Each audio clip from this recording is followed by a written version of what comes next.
Good afternoon, José Antonio Aquiahuatl Sánchez, General Attorney in the State's Office of Tlaxcala. I would like to thank Voices Against Trafficking and the Comisión Unidos contra la Trata for inviting me to share with you what we are doing in Tlaxcala. It has always been said that Tlaxcala has been labeled for many years as a key place for human trafficking. The truth is we are taking different actions to strengthen this matter and effectively fight against it. So much so that from 2017 we only had 3 elements for fighting human trafficking.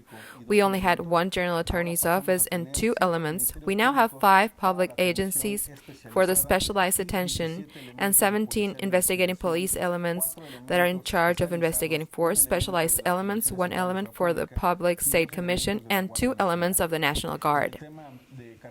Regarding cases opened, we have mentioned in different forums that we have achieved the greatest number of arrests in this administration, and this is all due to the atmosphere of trust. It is true to say that human trafficking in all the country is a problem that we need to address. It is also true that the complaints are filed when there is trust in the institutions.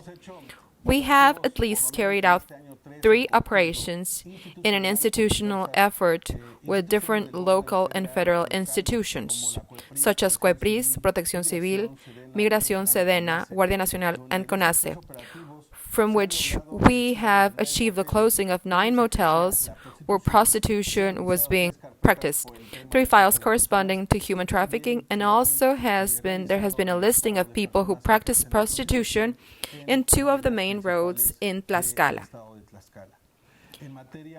In matters of a complete attention to women in prostitution situation and also victims of human trafficking, in 2019 we inaugurated the first playful area and a transitory shelter in the state's General Attorney's Office.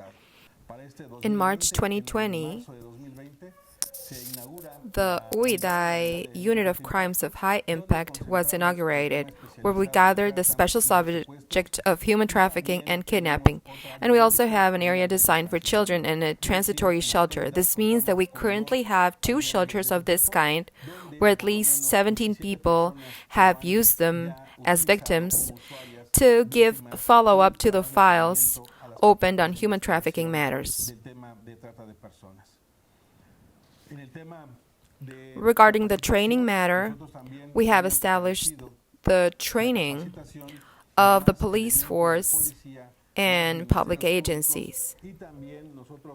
And we have also carried out agreements and collaborations with the different institutions and non-profits such as ANTUS and Comisión Unidos contra la Trata of Rosy Orozco. Also the non-profit Mujeres con Poder with Jenny Charres. These people and civil actions have accurately given follow-up to the actions where victims will go to them and receive a proper follow-up not only in the General Attorney's Office but also in the Justice Department.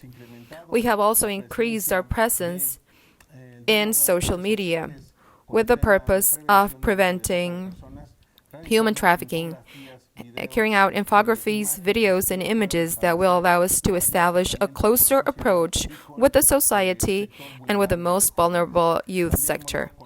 We have also made known through publications the actions that have taken place from 2018 to 2020, where 12 detentions in which 5 of them occurred in 2020.